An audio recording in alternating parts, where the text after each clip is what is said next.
Welcome to Easy English Conversations Explained, where I, Alex, guide you through the fascinating world of English grammar and vocabulary. In this podcast, we dive into engaging conversations designed to enhance your language skills. As we journey together, I promise to clarify complex vocabulary and highlight notable grammar choices with brief explanations. This approach ensures you not only understand, but also enjoy the nuances of English. So settle in, and let's explore how language can become a tool for communication and cultural exchange. Whether you're a beginner or looking to refine your skills, I'm here to make English accessible and enjoyable for everyone. The gentle hum of distant city traffic murmured softly in the background as I settled into my chair, ready to welcome you to this journey. The world outside my window was a tapestry of sounds, a reminder of the global village we inhabit. English, with its ubiquitous, meaning omnipresent presence, is the thread that binds us all together. It's fascinating how this language weaves through every corner of the globe, connecting people from diverse cultures and backgrounds. As we embark on this linguistic odyssey, meaning adventurous journey, consider it more than just learning a language. It's an exploration, an adventure that opens doors to new worlds and perspectives. I remember vividly my first encounter with a language barrier. It was during a trip to a small village in Italy. My Italian was rudimentary at best, and I found myself gesturing wildly in an attempt to communicate with the locals. But through laughter and shared smiles, we found a way to understand each other. That experience taught me that language is not just about words, it's about connection. Mastering English brings with it salient, meaning prominent, benefits. It allows for cultural exchange and the sharing of ideas across borders. Imagine being able to read literature from around the world in its original form, or to engage in conversations with people from different cultures, understanding their nuances and idioms. These are the treasures that await you on this journey. I hope that you too will find success in your endeavors. Subjunctive wish, desire. Language learning is not without its challenges, but with perseverance and curiosity, the rewards are immense. Engage actively with the material, ask questions, and don't be afraid to make mistakes. Remember, each error is a stepping stone toward mastery. In our sessions, I promise to create a supportive environment where you can thrive. We'll explore grammar and vocabulary in ways that are both practical and enjoyable.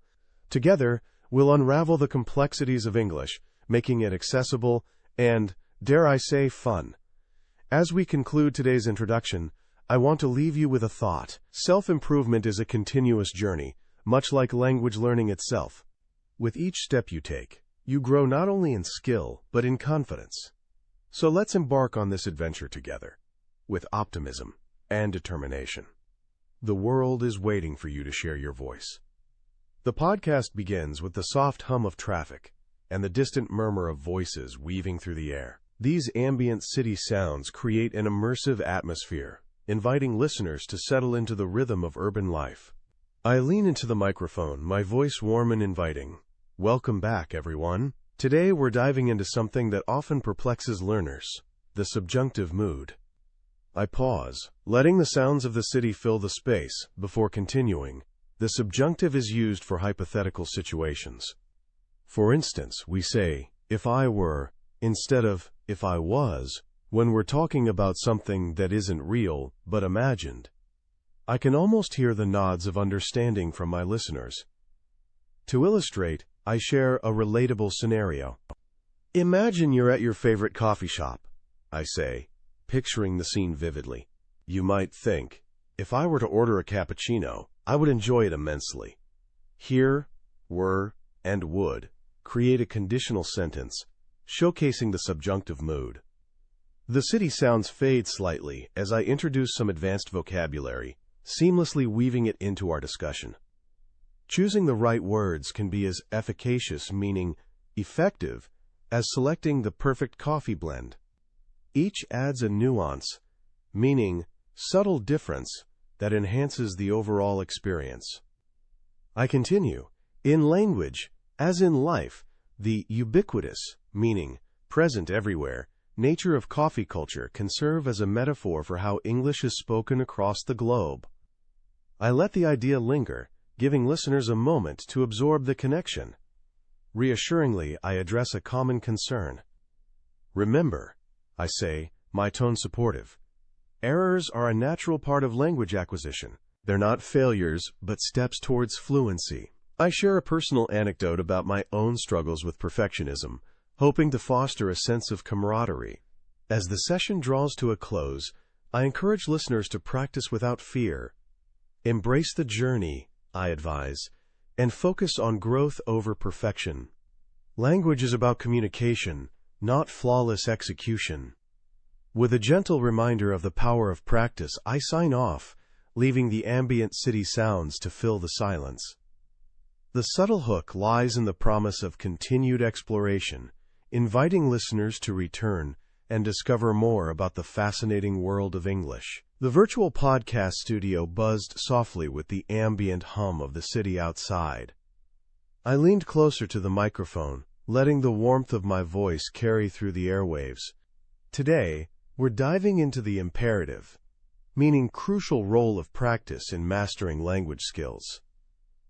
I began, hoping my tone conveyed both encouragement and warmth. It's not just about rote memorization, it's about making language a part of your life. I paused, allowing the gentle clatter of distant traffic and the occasional chirp of a bird to seep into the silence. These sounds, I believed, added an immersive layer to our sessions, making listeners feel as though they were right here with me amidst the urban symphony. Let's talk about integrating language learning into your daily routine, I continued.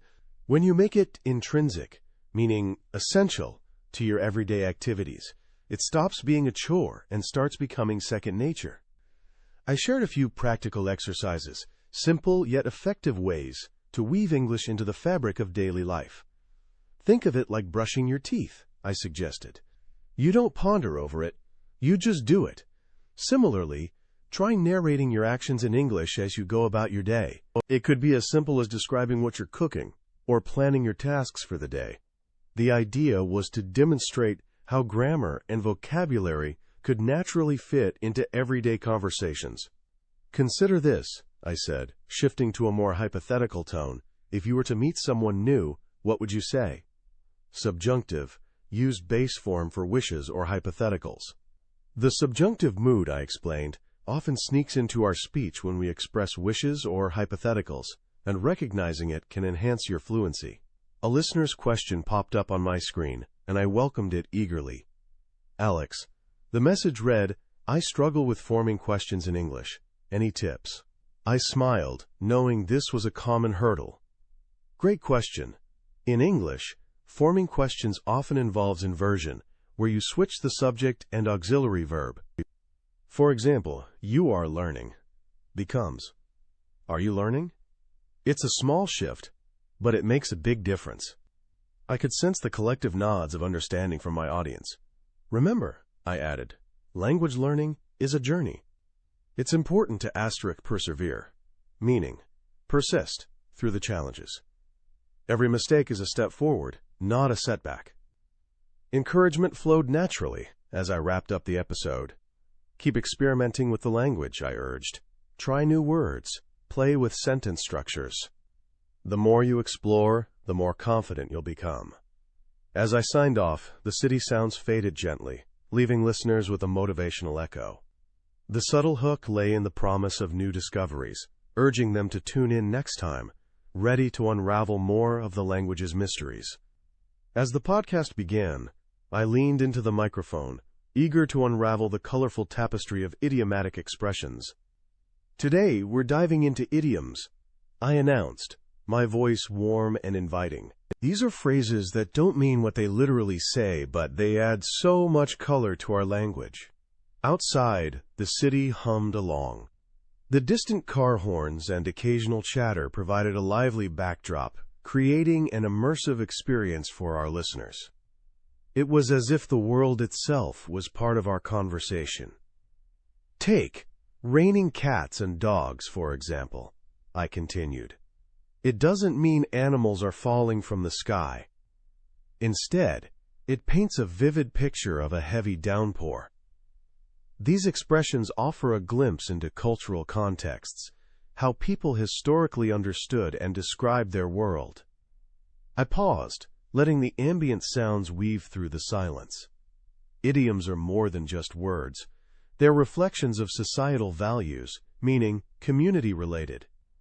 They reveal how a culture thinks and feels. A soft click of the keyboard signaled the arrival of my guest speaker. Joining us today is Dr. Emily Chen, a cultural historian. I introduced, my tone brightening. Emily, welcome to the show.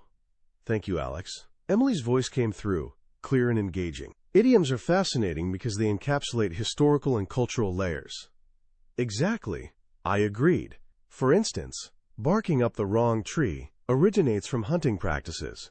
It shows how language can be a window into past lifestyles. Emily chuckled. And some idioms are universal, while others are unique to specific cultures. They remind us that language is a living organism, constantly evolving. Yes, like a tree growing new branches, I added, using a metaphor to illustrate the concept. Language adapts with culture, absorbing new influences. The soft music in the background swelled gently, enhancing the atmosphere.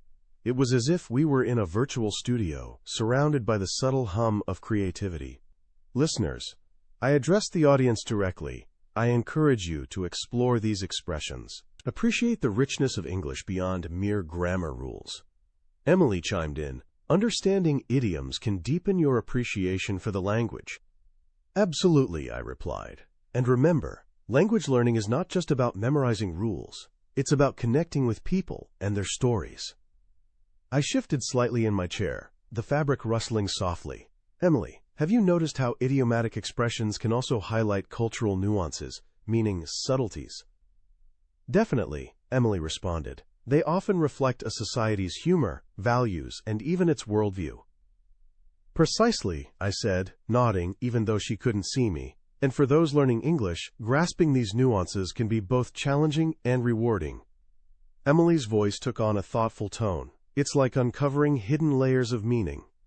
Yes, and it requires patience and curiosity, I added. But the journey is worth it.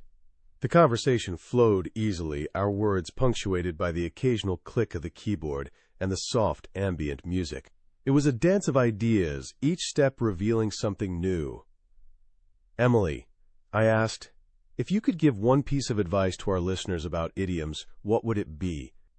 Embrace them, she replied without hesitation. They are the spice of language. I smiled, feeling the truth of her words. Listeners, I said, my voice warm with encouragement. Let idioms be the spice that enriches your language journey. As we wrapped up the episode, I felt a sense of fulfillment. We had delved into the heart of language, uncovering its beauty and complexity. But there was always more to explore, more stories to tell. Thank you, Emily, for joining us today, I said sincerely. It was my pleasure, she replied. As the music faded out, I took a moment to reflect. Language, like life, was a journey, a path of discovery. And as I prepared for the next episode, I knew there were still many paths to explore, each promising its own unique adventure. The virtual podcast studio hummed with a life of its own, the ambient city sounds filtering through like a gentle reminder of the world beyond. I sat comfortably, surrounded by the soft glow of my screens, feeling a sense of global connection. The distant murmur of traffic created a backdrop that was both calming and invigorating, a salubrious breeze, meaning health-giving, of sound that seemed to breathe life into the space. Welcome back, dear listeners. I began, my voice warm and inviting. Today, we're diving into the heart of your language journey. What have you learned? How have you grown? I paused, letting the questions linger, urging introspection. As always, my aim was to instill confidence, to remind each listener that their efforts were anything but ephemeral, meaning short-lived. The quintessential, meaning most typical goal of our sessions was not just to teach English, but to foster a love for the language. If one were to practice daily, I suggested, employing the subjunctive mood, hypothetical situations. Imagine the progress you could make. The subjunctive mood, I explained, is used for situations that are not real but imagined or wished for. A perfect fit for our discussion on potential and growth. As the soft hum of distant traffic underscored the reflective tone, I encouraged my listeners to assess their own learning journey. Take a moment, I urged, to think about where you started and where you are now. What have you discovered about yourself along the way? I shared practical tips for ongoing language improvement, emphasizing the importance of consistency and curiosity. Never have I seen such progress, I remarked, using inversion for emphasis. Negative adverbial plus auxiliary plus subject plus main verb, as when learners embrace these two qualities. With each word, I hoped to paint a picture of possibility, a landscape where language was not a barrier but a bridge. Remember, I continued, language learning is a journey, not a destination. Keep asking questions, stay curious, and most importantly, enjoy the process. As the session drew to a close, I invited them to future episodes, promising more insights and encouragement. Together, I concluded, we'll continue to unravel the intricacies of English, one episode at a time. The soft hum of the city outside seemed to echo my sentiment, a gentle reminder that learning, much like life, is a journey best shared. Thanks for tuning in to the English Peak Listening Podcast. We're glad to be part of your English learning journey, from beginner to advanced. If you enjoyed this episode, subscribe, share, and leave a review. Keep practicing, stay motivated, and see you in the next episode.